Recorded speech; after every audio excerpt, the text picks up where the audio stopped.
الحمد لله نحمده ونستعينه ونستغفره ونعوذ بالله من شرور أنفسنا ومن سيئات أعمالنا من يهده الله فلا مضل له ومن يضلل فلا هادي له وأشهد أن لا إله إلا الله وحده لا شريك له وأشهد أن محمدا عبده ورسوله يا أيها الذين آمنوا اتقوا الله حق تقاته ولا تموتن إلا وأنتم مسلمون يا أيها الناس اتقوا ربكم الذي خلقكم من نفس واحدة وخلق منها زوجها وبث منهما رجالا كثيرا ونساء واتقوا الله الذي تساءلون به والأرحام إن الله كان عليكم رقيبا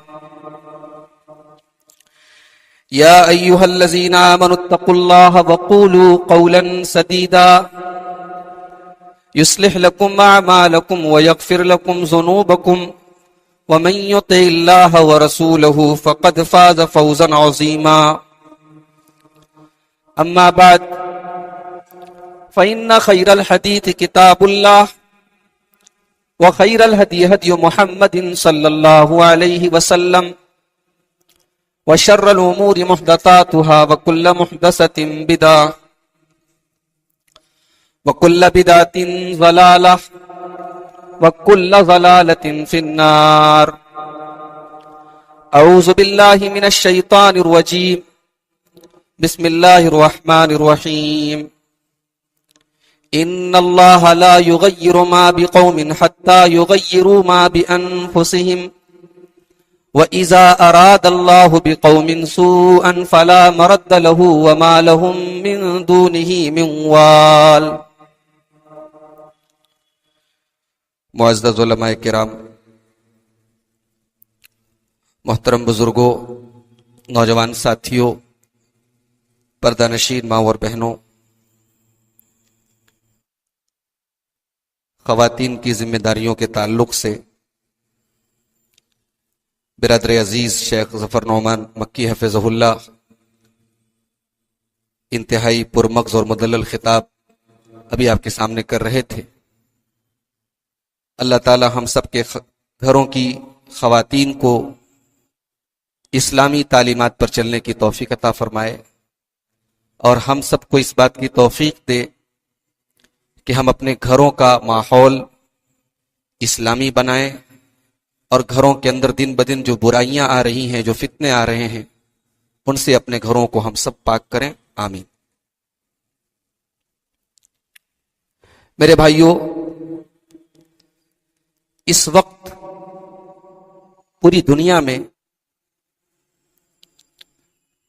مسلمانوں کے جو حالات ہیں وہ کسی سے چھپے ہوئے نہیں ہیں. مسلمان اس وقت انتہائی کسم پرسی اور پریشانی کے حالات میں.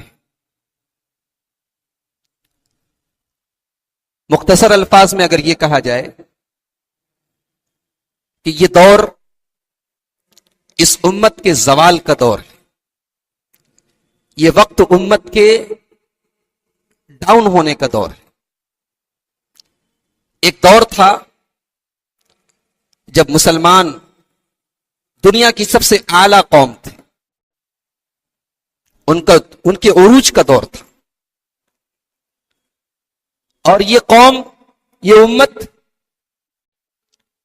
اس کو اللہ تبارک و تعالیٰ نے تمام امتوں میں سب سے اونچا مقام عطا فرمایا ہے.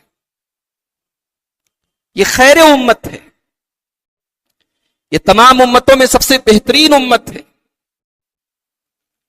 اس کو جو دین دیا گیا وہ دین دنیا کا سب سے بہترین دین ہے.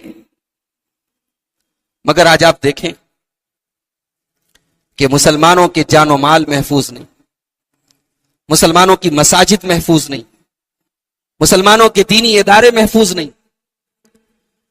دنیا میں جانوروں کے حقوق کے لیے کمیشنز بنے، دنیا میں درندوں اور جانوروں کے بچانے کے لیے، ان کے حقوق کے لیے ادارے قائم ہیں،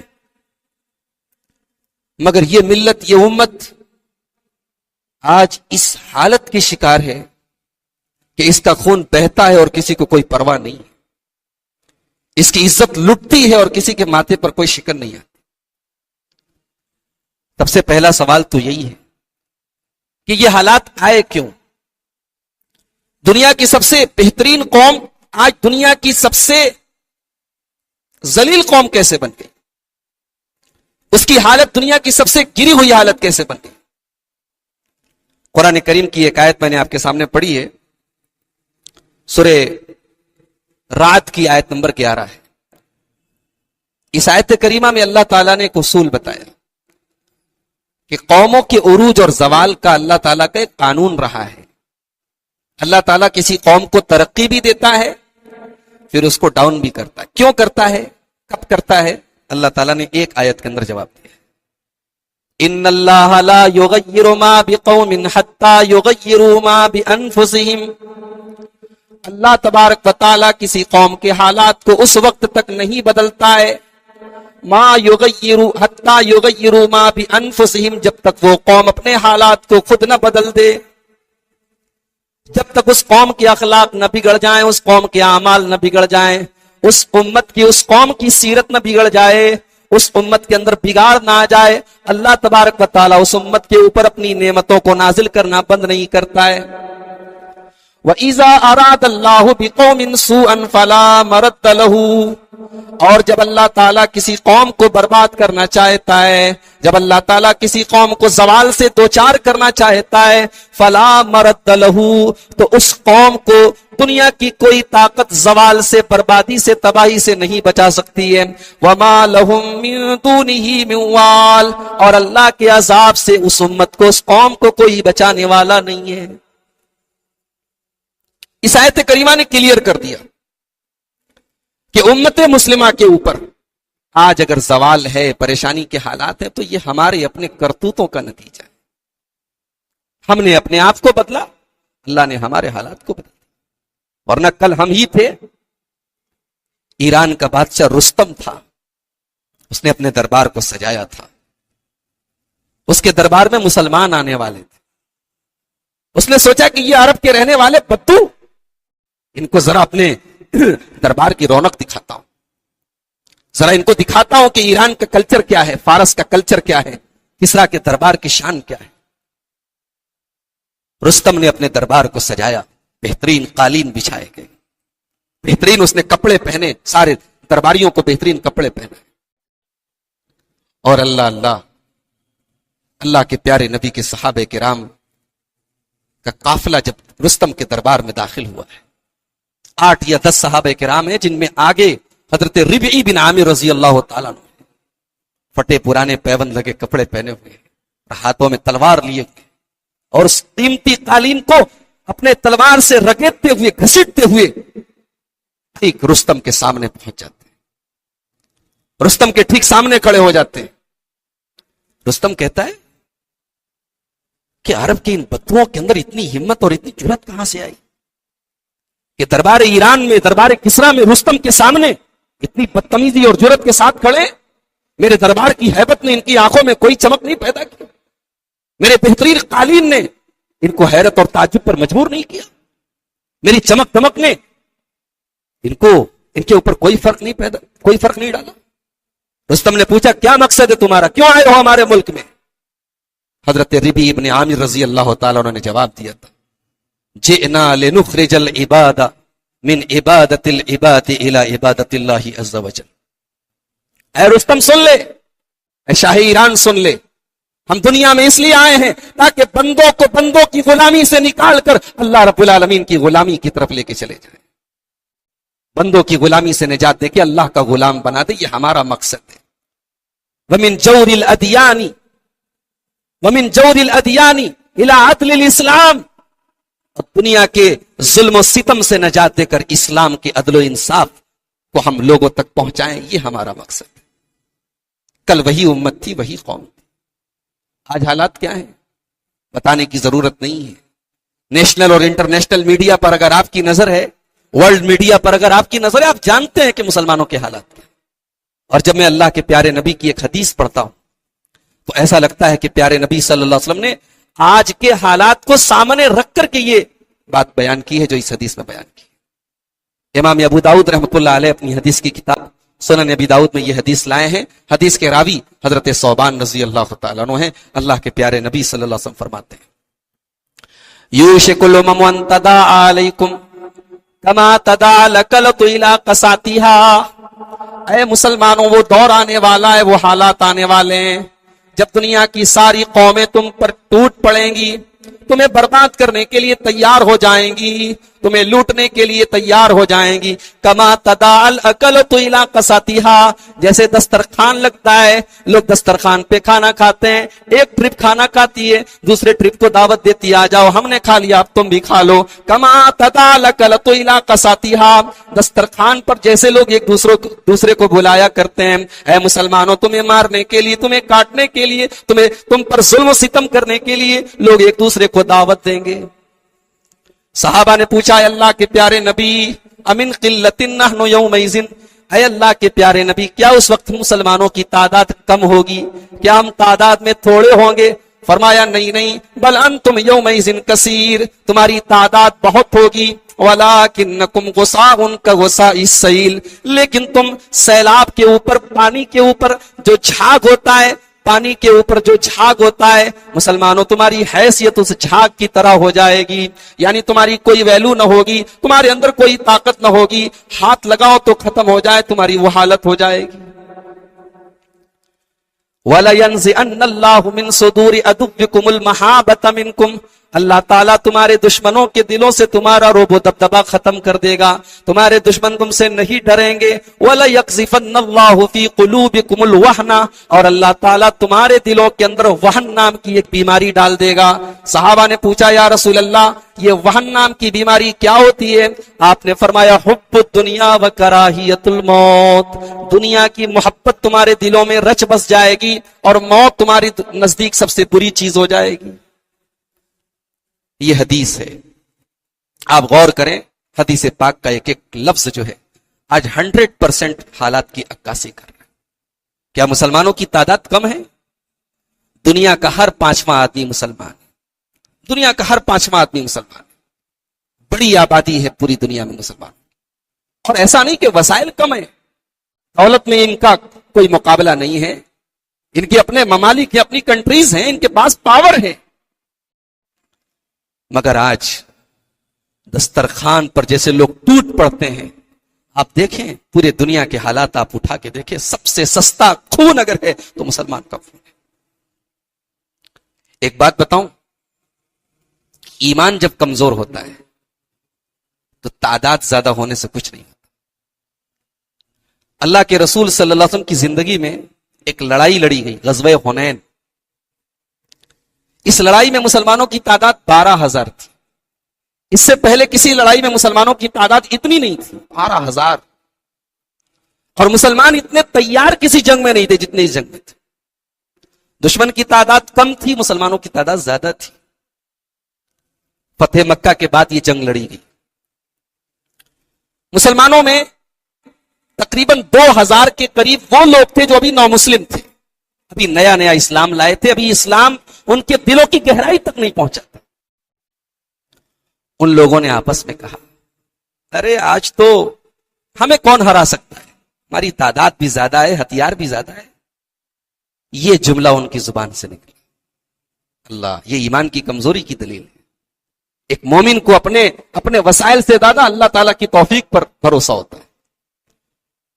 12,000 کی تعداد ہے مسلمانوں کی، دشمن کی تعداد کم ہے. مگر یہ لڑائی تھی قبیلے حوازن اور ثقیف سے، جو طائف میں رہتے تھے. اگر آپ بھی آج مکے میں جائیں، عمرہ کرنے جائیں، تو طائف کا پورا علاقہ پہاڑی علاقہ ہے. بڑا خوبصورت سین ہوتا ہے جب وہاں سے گاڑی گھومتی ہے. اس کو طائف کو کہتے ہیں سعودی عرب کا کشمیر. لوگ وہاں گرمی میں سعودی عرب کے جو آفیسز ہوتے ہیں وہ گرمی میں وہیں چلے جاتے ہیں. لوگ چھٹیاں گزارنے جاتے ہیں طائف کے اندر. پہاڑی علاقہ ہے. پہاڑی میں وہ قبیلے کے جتنے حوازن اور ثقیف کے لوگ تھے وہ تیر انداز تھے، تیر مارنے میں ماہر تھے، تیر چلانے میں. سب چھپ گئے. اور 12,000 کا یہ لشکر جب پہنچا ہے وادی حنین میں، انہوں نے پہاڑیوں سے جو تیر چلانا شروع کیا ہے، مسلمانوں کا لشکر تتر بتر ہو گیا، 12,000 کا لشکر تتر بتر ہو گیا، اور حالات یہاں تک پہنچے کہ صحابہ کرام بھاگنے لگے۔ اللہ کے رسول کے صحابہ کا یہ ریکارڈ کبھی نہیں تھا کہ میدان چھوڑ کے بھاگ جائے، لیکن یہ حالات تھے، جان جا رہی تھی اور دشمن حاوی تھا، صحابہ کرام بھاگ رہے تھے، اللہ کے نبی کے ساتھ 300 یا 400 لوگ بچے تھے۔ مگر قربان جاؤ اپنے نبی کی شجاعت اور بہادری پر کہ میرا نبی اس سختی کے عالم میں، اس کریٹیکل سچویشن میں بھی اللہ کے نبی میدان جنگ میں بیچ میں کھڑے تھے، اور آپ آواز دے رہے تھے ان النبی لا کذب انا ابن عبد المطلب، اے لوگوں سنو، میں اللہ کا سچا نبی ہوں، میں جھوٹا نہیں ہوں، میں عبد المطلب کا بیٹا ہوں، الیہ عباد اللہ، اللہ کے بندو ادھر آؤ۔ بعد میں اللہ تعالیٰ نے ایک ہوا چلائی، اور اس ہوا کے چلنے کے بعد، اس آندھی کے چلنے کے بعد مسلمانوں کے دل کو تھوڑی مضبوطی ملی اور کفار کے حوصلے پست ہو گئے، پھر اللہ تعالیٰ نے غلبہ دیا۔ یہ اس پوری جنگ کی ڈیٹیل ہے، اور میری آپ سے گزارش ہے کہ اللہ کے رسول کی جو کے زمانے میں جو جنگیں لڑی گئیں ان کا مطالعہ کیجیے۔ آپ کے اس علاقے سے بہت قریب میں اسی مرکزی دارالعلوم جامعہ سلفیہ کے اسی صحن اور کیمپس کے اندر بیٹھ کر مولانا صفی الرحمان مبارک پوری رحمۃ اللہ علیہ نے الرحیق المختوم لکھی تھی۔ کم سے کم ہم سب کے گھروں میں یہ کتاب ہونی چاہیے، ہمارے بچے کو یہ کتاب اس کے مطالعے میں ہونی چاہیے۔ اگر آج میں یہاں سب سے سوال کروں کہ کس کس نے الرحیق المختوم پڑھی ہے، تو شاید چند ہاتھ اٹھیں گے۔ میں چاہتا ہوں کہ اگلی بار جب اس مسجد میں تقریر کرنے کے لیے بیٹھوں اور میں پوچھوں کہ الرحیق المختوم کس کس نے پڑھی ہے، تو یہاں بیٹھے ہوئے ہر آدمی کا ہاتھ اٹھ جائے کہ ہاں ہم نے پڑھی۔ یہ اس جامعہ سلفیہ کے صحن کی یہ خوش قسمتی ہے کہ اسی کے کیمپس میں رہ کر کے مولانا صفی الرحمان مبارک پوری نے الرحیق المختوم لکھی تھی، جو پوری دنیا میں سیرت کی سب سے اعلیٰ کتاب مانی گئی۔ تو اللہ کے رسول کی سیرت پر بڑی بہترین کتاب ہے، اس کو آپ پڑھیے۔ اللہ کے نبی کے دور کی جو جنگیں ہیں، جو غزوات ہیں، ان کو پڑھیے آپ، اس میں بڑا سبق ہے ہمارے۔ تو غزوہ حنین کی بات میں کر رہا تھا، اللہ تعالیٰ نے سورہ توبہ کے اندر نقشہ کھینچا ہے، وَيَوْمَ حُنَيْنٍ إِذَا أَعْجَبَتْكُمْ كَثْرَتُكُمْ فَلَمْ تُغْنِ عَنْكُمْ شَيْئًا وَضَاقَتْ عَلَيْكُمُ الْأَرْضُ بِمَا رَحُبَتْ۔ اے مسلمانوں، حنین کا دن یاد کرو، حنین کی لڑائی یاد کرو، جب تم بہت زیادہ تھے تعداد میں، اِذَا أَعْجَبَتْكُمْ كَثْرَتُكُمْ، تمہاری تعداد پر تمہیں ناز ہو گیا، تم اپنی تعداد پر اترانے لگے، فَلَمْ تُغْنِ عَنْكُمْ شَيْئًا، تمہاری تعداد نے تمہیں کوئی فائدہ نہیں پہنچایا، وَضَاقَتْ عَلَيْكُمُ الْأَرْضُ بِمَا رَحُبَتْ، اور زمین تنگ ہو گئی تمہارے اوپر، حالات پریشانی کے ہو گئے، تم میدان جنگ چھوڑ کر بھاگنے لگے۔ ثُمَّ أَنزَلَ اللَّهُ سَكِينَتَهُ عَلَى رَسُولِهِ وَعَلَى الْمُؤْمِنِينَ، پھر بعد میں اللہ تعالیٰ نے ایمان والوں کی مدد کی اور ان کے اوپر سکون نازل کیا۔ تو ایمان میں جب کمزوری پیدا ہوئی تو تعداد کام نہیں آئی۔ آج حالات وہی ہیں، آج ہمارا ایمان کمزور ہے۔ تو سب سے بڑا سوال یہ ہے کہ ان موجودہ حالات میں ہم کیا کریں، مسلمانوں کی ذمہ داری کیا ہے، مسلمان ان حالات میں کیا کریں۔ تو بہت لمبی گفتگو نہیں کرنی، 8 بجے اذان ہے، ہم 10 پوائنٹ آپ کے سامنے بیان کریں گے، 10 ذمہ داریاں موجودہ حالات میں، 10 کام جو ہمیں اور آپ کو کرنے ہیں۔ سب سے پہلا کام، سورہ آل عمران کی آیت نمبر 120 میں اللہ تعالیٰ کہتا ہے وَإِن تَصْبِرُوا وَتَتَّقُوا لَا يَضُرُّكُمْ كَيْدُهُمْ شَيْئًا، اے ایمان والو، اگر تمہارے اندر 2 چیزیں پیدا ہو جائیں تو دشمنوں کی چال تمہارا کوئی نقصان نہیں کر سکتی، دشمن تمہارا کچھ نہیں بگاڑ سکتے اگر 2 چیزیں تمہارے اندر پیدا ہو جائیں۔ کون سی 2 چیزیں ہیں؟ وَإِن تَصْبِرُوا وَتَتَّقُوا، ایک صبر پیدا ہو جائے، ایک تقوی پیدا ہو جائے۔ جانتے ہیں صبر کس کو کہتے ہیں؟ ہم لوگ صبر کا مطلب سمجھتے ہیں کہ مصیبت آ جائے آدمی صبر کرے، بچے کا انتقال ہو گیا عورت صبر کرے، ماں کا انتقال ہو گیا بیٹا صبر کرے۔ بے شک یہ بھی صبر ہے، مگر صبر کی 3 قسمیں ہوتی ہیں، یاد رکھیں۔ سب سے پہلا صبر ہوتا ہے الصبر علی الطاعہ، اللہ تعالیٰ کی اطاعت کے کاموں پر جمے رہنا، حالات کچھ بھی ہوں دین کے اوپر جمے رہنا، ڈٹے رہنا، یہ بھی صبر ہے۔ صحابہ کرام کی زندگیوں کو اٹھا کے دیکھیں، حالات سے انہوں نے کمپرومائز نہیں کیا. بلال حبشی کو تپتی ریت پہ لٹایا گیا مگر ان سے توحید نہیں چھوٹی. حضرت سمیہ کو بے دردی سے شہید کیا گیا مگر انہوں نے ایمان سے کمپرومائز نہیں کیا. دین پر جمے رہنا، اللہ کی اطاعت کے کاموں پر جمے رہنا، یہ بھی صبر ہے. اور اسی صبر کی طرف اشارہ کرتے ہوئے اللہ تعالیٰ کہتا ہے ان الذین قالوا ربنا اللہ ثم استقاموا تتنزل علیہم الملائکۃ الا تخافوا ولا تحزنوا وابشروا بالجنۃ التي کنتم توعدون. میرے بندو، تم نے اگر اللہ کو اپنا رب مان لیا اور پھر اسی کے اوپر جم گئے تو ہمارے فرشتے تمہارے پاس آئیں گے، تمہیں بشارت دیں گے جنت کی، تمہیں بشارت دیں گے کامیابی کی. تو صبر ہوتا ہے دین پر جمے رہنے کو. اور صبر کی دوسری قسم صبر عن المعصیہ، گناہ کرنے کا موقع ہے، گناہ کرنے کا ماحول ہے، گناہ کرنے کی گنجائش ہے، پھر بھی آدمی گناہ سے اپنے آپ کو بچا لے، یہ بھی صبر ہے.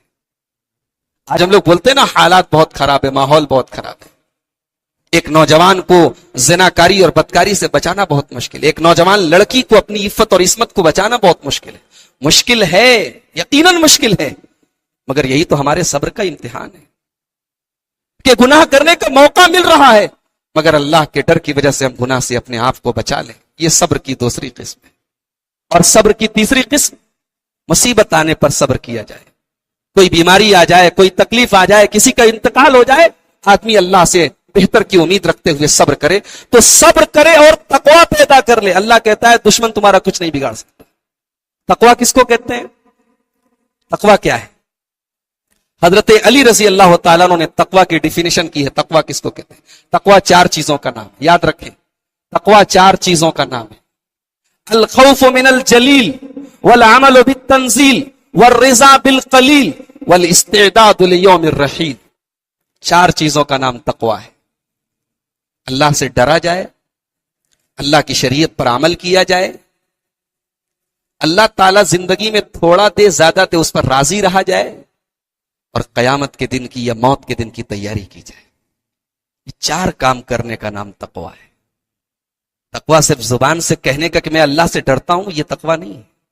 یہ 4 چیزیں جب پیدا ہو جائیں تب یہ مانا جائے گا کہ آدمی متقی ہے. تو اللہ وعدہ کر رہا ہے کہ تم صبر پیدا کر لو، تم تقوی پیدا کر لو، دشمن تمہارا کچھ نہیں بگاڑ سکتا. تو یہ پہلی ذمہ داری ہے کہ ہم اپنے اندر صبر پیدا کریں، اپنے اندر تقوی پیدا کریں. نمبر 2، دوسری چیز توکل، اللہ کی ذات پر بھروسہ. ہم اللہ کے ماننے والے ہیں. ہماری پیشانی جب جھکی ہے اللہ کے سامنے جھکی. ہم نے زمین کو دیوی نہیں کہا، ہم نے آسمان کو دیوتا نہیں کہا، ہم نے بارش کی عبادت نہیں کی، ہم نے جانوروں کی عبادت نہیں کی، ہم نے مزاروں پہ سجدے نہیں کیے، ہم نے اولیاء اللہ کی عبادت نہیں کی. ہم ایک اللہ کے ماننے والے ہیں، وہ اللہ ہماری مدد ضرور کرے گا. یہ بھروسہ پیدا ہو جائے. اور یہ بھروسہ جب پیدا ہو جائے نا تو حالات کچھ بھی ہو انسان گھبراتا نہیں. ذرا یاد کرو غار ثور کا حال، غار ثور کا حال یاد کرو. اللہ کے پیارے نبی اپنے یار غار حضرت ابوبکر صدیق کے ساتھ، دشمن بالکل غار ثور کے قریب پہنچ چکا ہے. حضرت ابو بکر رضی اللہ تعالیٰ گھبرا کے کہتے ہیں لو نظر احدهم تحت قدمیہ لابصرنا. اے اللہ کے نبی، اگر ان لوگوں نے ذرا سا بھی نیچے دیکھ لیا تو ہم تو پکڑ لیے جائیں گے، گرفتار ہو جائیں گے. سوچو ذرا کریٹیکل سچویشن کتنی کریٹیکل ہے. اللہ کے نبی کو زندہ یا مردہ پکڑنے کے لیے پاگل کتے کی طرح لوگ گھوم رہے ہیں اور وہاں بالکل قریب پہنچ چکے ہیں اور حضرت ابوبکر گھبرا رہے ہیں. مگر اللہ کے پیارے نبی کے دل میں اللہ کی ذات پر کیسا بھروسہ تھا، کیسا توکل تھا. اللہ کے پیارے نبی نے اس سچویشن میں کہا لا تحزن ان اللہ معنا. اے ابو بکر گھبراؤ نہیں، اللہ ہمارے ساتھ، اللہ ہمارے ساتھ. اللہ والے کو اللہ کی ذات پر اتنا بھروسہ ہو سکتا ہے کہ دشمن سامنے ہے مگر دل اور دماغ مطمئن اور پرسکون ہے اور زبان پر ایک ہی جملہ ہے ان اللہ معنا، اللہ ہمارے ساتھ. مسند احمد وغیرہ کی بعض روایات سے معلوم ہوتا ہے کہ غار ثور کے اوپر اللہ تعالیٰ نے مکڑی کو بھیج دیا. حافظ ابن حجر وغیرہ نے اس روایت کو صحیح قرار دیا. مکڑی کو بھیج دیا، مکڑی نے جالے بن دیے. دشمن جب پہنچا غار ثور کے پاس کہا یہاں تو جالا ہے، لگتا ہے کہ کئی مہینے سے، کئی ہفتے سے، کئی سال سے کوئی اس غار میں نہیں گیا ہے، اس میں کوئی نہیں ہو سکتا. اللہ تعالیٰ قرآن میں کہتا ہے وَأَيَّدَهُ بِجُنُودٍ لَّمْ تَرَوْهَا, اللہ نے اپنے نبی کی مدد کی ایسے لشکر سے جس کو تم دیکھ نہیں سکتے. اللہ اگر مدد کرنے پر آ جائے تو مکڑی کے ذریعے مدد کر سکتا ہے اپنے نبی کی. اللہ نے مکڑی کو بھیج دیا, مکڑی نے چالیں بن دی. تو یہ بھروسہ ہونا چاہیے اللہ کی ذات. حضرت موسیٰ علیہ السلام جا رہے ہیں اپنے ساتھیوں کو لے کر, پیچھے فرعون پیچھا کر رہا ہے. چلتے چلتے دریائے قلزم آ گیا, سامنے دریائے قلزم آ گیا اور پیچھے فرعون کا لشکر ہے. اللہ تعالیٰ سورہ شعراء میں نقشہ کھینچتا ہے, فَلَمَّا تَرَاءَ الْجَمْعَانِ قَالَ أَصْحَابُ مُوسَىٰ إِنَّا لَمُدْرَكُونَ, جب دونوں فوجیں آمنے سامنے ہو گئیں, موسیٰ علیہ السلام کے ساتھیوں نے فرعون کے لشکر کو دیکھا, کہنے لگے اے موسیٰ اِنَّا لَمُدْرَكُونَ, اب تو ہم پکڑ لیے جائیں گے, اب تو گرفتار ہو جائیں گے. اے موسیٰ سامنے دریا ہے اور پیچھے فرعون کا لشکر ہے, دائیں بائیں کوئی راستہ نہیں ہے. اے موسیٰ تم نے تو ہمیں پھنسا دیا, اِنَّا لَمُدْرَكُونَ, اب تو ہم پکڑ لیے جائیں گے.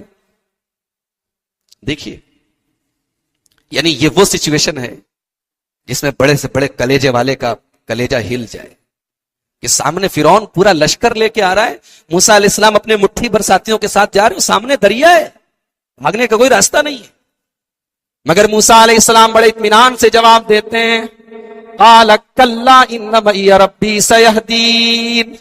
موسیٰ علیہ السلام کہتے ہیں ایسا کبھی نہیں ہو سکتا, اے میرے ساتھیوں میرا رب میرے ساتھ ہے, میرا رب ضرور کوئی نہ کوئی راستہ نکالے گا, میرا رب اس طریقے سے مجھے برباد نہیں کر سکتا ہے.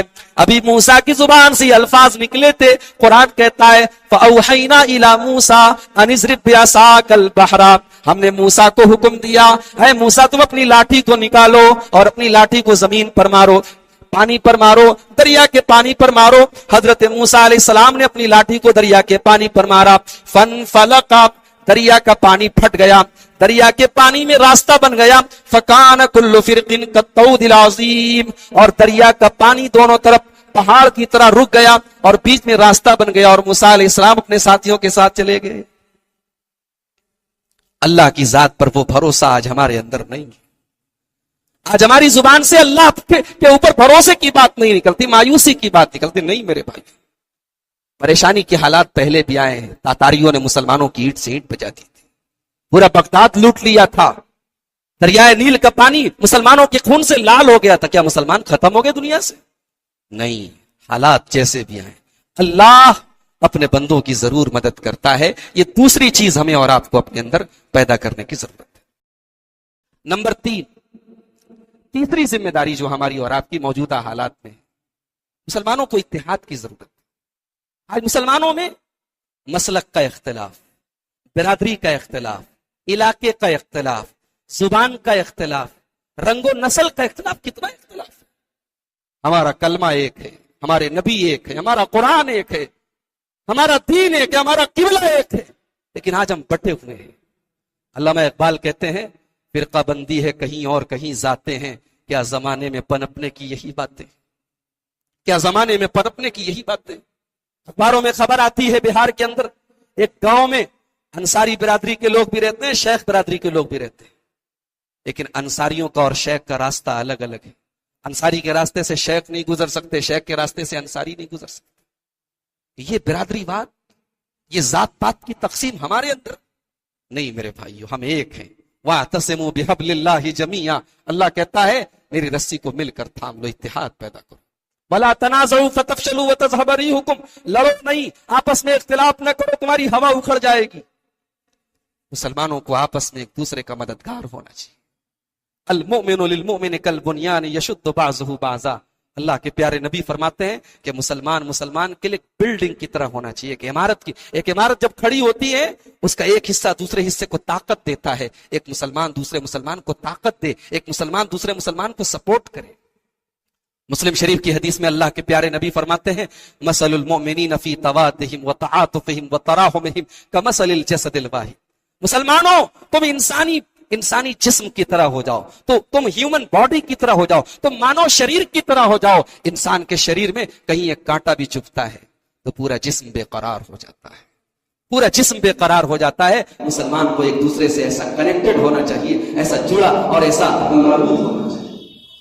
تو یہ تیسرا کام میرے پیارے بھائیوں کو کرنا ہے, اتحاد میں کرنا ہے.